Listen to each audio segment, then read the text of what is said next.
slash tips and tricks type thing. I actually asked if you guys wanted to see this on Instagram and most of you said yes, so I thought I would do it. This is a video about applying makeup when you have allergies. I suffer with really bad allergies. I get really itchy, irritated eyes, my nose runs, so I end up blowing my nose a lot, my skin gets red, my skin gets dry and irritated, my lips are dry. Everything that could go wrong goes wrong when I have allergies, and applying makeup on that is just not fun. It's not easy.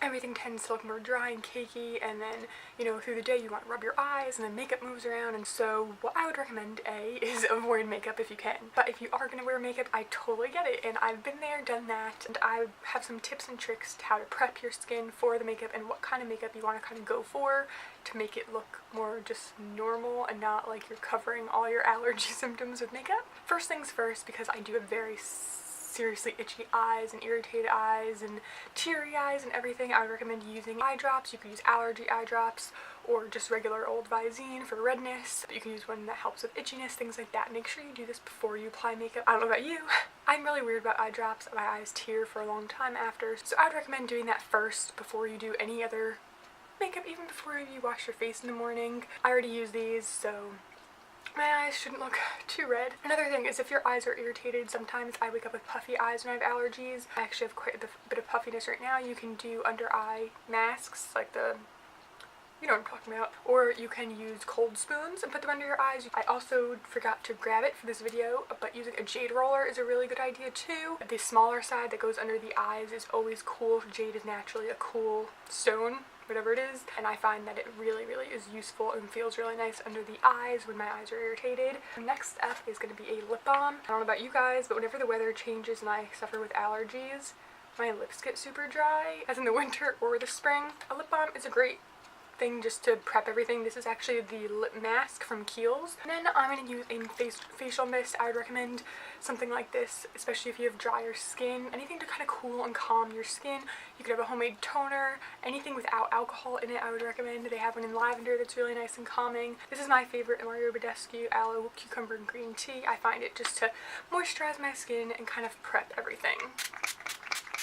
Even if you have oily skin and you're suffering with allergies, I would not recommend going for anything really matte or heavy when you have allergies.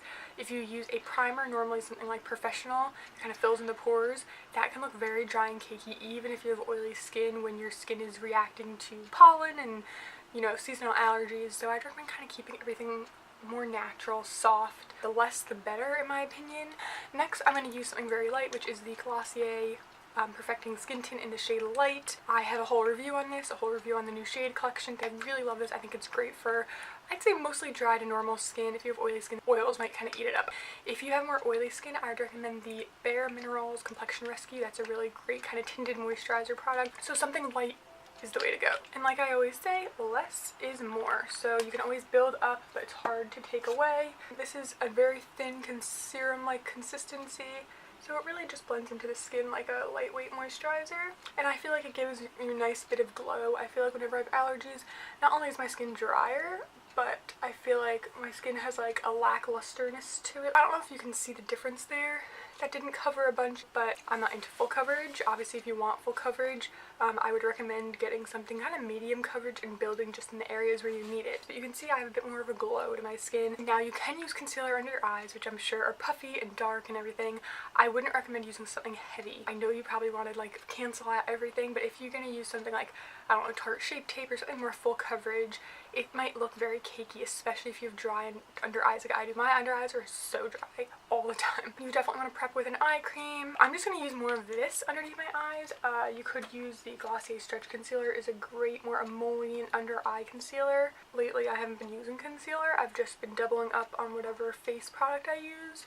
And you can already see that it just kind of brightened things up. It didn't cancel darkness out, but you can see how I already look a little bit more awake. Next, we are going to do brows. Now, I would recommend making your brows a statement part of your look. You could also do lips, depending how dry your lips are. I'm going to use my normal brow stuff, kind of fill them in and make them look pretty bold. So I'd recommend doing what you normally do, but you could always go a shade darker. You can already see how much more of a statement this one's making than this side. If you're not great at filling in your brows, I recommend just putting the most product in the arch That's where you want the most definition. And then extend your brows a tiny little bit. You don't have to do it a lot. Make sure you don't put too much right in the front because you don't want to look like angry brow person. And then I would go in with a brow gel of some type, whatever you use to keep your brows in place. So I'm going to use Glossier Boy Brow. I like using a brown. I feel like it gives more texture and just looks better in my opinion. I think this is an important step because if you are rubbing your eyes throughout the day, your brows are going to kind of get moved around as well. Brush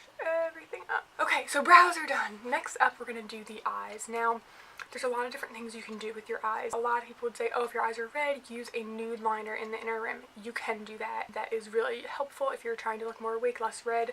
But in my opinion, anything on the inner waterline is just going to irritate you more. If you normally do that, even when you don't have allergies, I guess go for it. It's totally up to you. But for me, I just don't want to even put anything kind of near my eye area when I'm suffering with allergies. So I skip eyeliner altogether and rarely ever wear it. Now what I would recommend is using a cream shadow. I don't have one at the moment, so I'm not going to do that. But I think a cream shadow is a great way to do a one shadow look, and then you don't have any fallout, any powder, anything that's going to get into your eyes and irritate them even more. Blend it out with your fingertips, and there's just a lot less chance of kind of messing things up. Cream shadows also set, and that's great too if you're rubbing your eyes throughout the day. Even if you're being really gentle about it, a cream shadow is less likely to move around. I would recommend skipping any kind of liquid liner, any kind of black liner. Avoid dark colors because if you have dark colors, liquid liner, a harsh, like straight line, anything harsh, if you rub your eyes and mess that up, it's not gonna look good. So just keep it simple. What I'm gonna do actually is take my bronzer and just kind of go in the crease. That's it. Nothing crazy, nothing harsh. So it's a matte light brown, and I'm just taking that in the crease. I'd recommend using a primer if you're worried about lasting power. You can already see there's a difference there. You can use shimmer, but I do find that shimmer can get in your eyes and irritate your eyes. Normally what I would do is take a brush like this, a flat brush, and put that color underneath my lash line as well. But I'm going to skip that step today just because if I'm going to rub my eyes, it's probably going to be around this area and I don't want to, you know, add more than I need to. So in this palette I do have some highlighters in the middle, and I have this shade here, which is a matte cream, which is what I'm going to use kind of in this area to brighten things up. Wouldn't put anything in the tear duct exactly because that might irritate your eyes as well. It's a very natural look. I'm sure you guys don't even need me to kind of explain this. I think I might put a little bit more bronzer in the crease, just right in the outer corner for a little more definition. Mascara is what's really going to open up your eyes and make you look more awake and everything. I'm sure you guys know the benefits of mascara. I do want to talk about which mascaras to use and which not to use. Try to avoid any mascara that makes your lashes feel crunchy. When you feel your lashes like this, they tend to kind of feel like they have hairspray in them. Try to avoid mascaras like that because if you're rubbing your eyes and you have that kind of mascara in your lashes, you're more likely to lose lashes. It's not going to be healthy for your lashes. Try to use something that actually is beneficial to your lashes, something that keeps them soft. The Soft Touch mascara from Maybelline is a good one. I'm going to be using one from CoverGirl, the Exhibitionist. I really like this one. I would recommend something waterproof. If you don't, and your eyes are very teary due to allergies, you're just going to get smudges and smears everywhere. So try to use something waterproof and use minimal mascara. You don't need to be doing a false lash effect when your eyes are being irritated like this. You don't need to be layering on the coats and things like that. One coat should be good enough. You can use a lower lash mascara. I wouldn't recommend using a big brush on the lower lash line. Too much mascara there is not going to look good if your eyes are watering. I'm going to skip the lower lashes today because my eyes are very irritated. Like the fact that I haven't scratched them out is a shock. I know normally I would say go right into the root, but if you get too close, it might irritate your eyes, so be very gentle. I would actually recommend if you have the Glossier Lash Slick, that would be a great mascara for a day like this. It's a small brush, not irritating. That's a really good one, and it removes easy, but actually stays put, so that's a great mascara to use, and it keeps your lashes nice and soft. So even though I didn't put much mascara on, it was almost less than a whole coat. You can already see how my eyes look more wide and awake, and I look more fresh and everything. The rest of your face, you can do what you normally do. I would recommend cream products just because they look more natural on the skin. They tend to last longer in my opinion, and they just give you more texture and more of a healthy glow. Now, I don't have a cream bronzer at the moment, so I'm using this Smashbox palette, which I've been loving lately. It's called the Cali Contour. They have a cooler bronzer and a warmer one, a blush, some highlights, and then this shade is nice too. You can use that shade to set the under eye as well. I'm not going to do that just because, like I said, I have drier skin, but if you have oily skin, set the T-zone. I would recommend definitely doing that. I'm going to take the cooler brown shade and just do a little tiny bit of a soft contour, because when I have allergies my face tends to get a tiny bit puffy. Can kind of take that puffiness down. Now, I'm very pale at the moment, so I am going to take the warmer bronzer as well. A little bit of it. I don't want to go too nuts. Kind of just take that in the areas where you would naturally have some sun. I'm going to bring that down the neck a little bit as well. Next is blush. I would recommend, like I said, a cream blush. I'm going to use this new shade I got from Glossier. It's the only shade I didn't have before. It's Dawn. It looks super bright and orange, and it kind of is, but it blends out really nice and actually makes your cheeks look like you got some sun, which is nice for this time of year. So I'm going to put a little tiny bit in the back of my hand. I mean, look how bright that is. That's crazy. Patting that in with my finger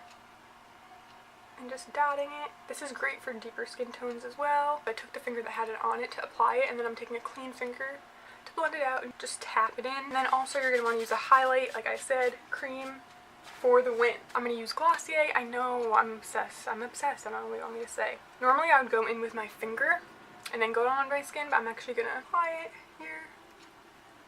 You could also use this on your lids if you're not using any eyeshadow, just right in the center, and it'll brighten your eyes up a little bit, and it won't have like shimmer that's going to irritate your eyes because it's a nice cream. If you have dry lips like me, I'd keep it natural with a tinted lip balm. I'm going to use this one from Clarins.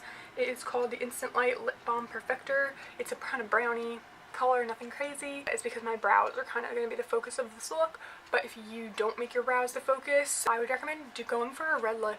Honestly, even if you have no makeup on, a touch of mascara, a red lip is going to brighten up your face, kind of bring everything together. A red lip always works. So like I said, I'm going to use this thing from Clarins, which I really, really love. It just gives a bit of color and it's very, very moisturizing. Kind of a brownie rose shade. I'm ready for spring. You can also use a setting spray, but make sure it doesn't have denatured alcohol in it because that's going to dry your skin out. That could very much irritate your eyes as well. If you're going to use a setting spray, I think MAC Fix Plus is a good one. Anything like this, it's not technically a setting spray, but it will help. But that's really pretty much it. I know this is kind of like super basic, like it literally doesn't even look like I'm wearing makeup, but that's kind of what you're going for when you have allergies. You want to look polished and better. I mean, I'm going to do a before and after so you guys can see the real difference.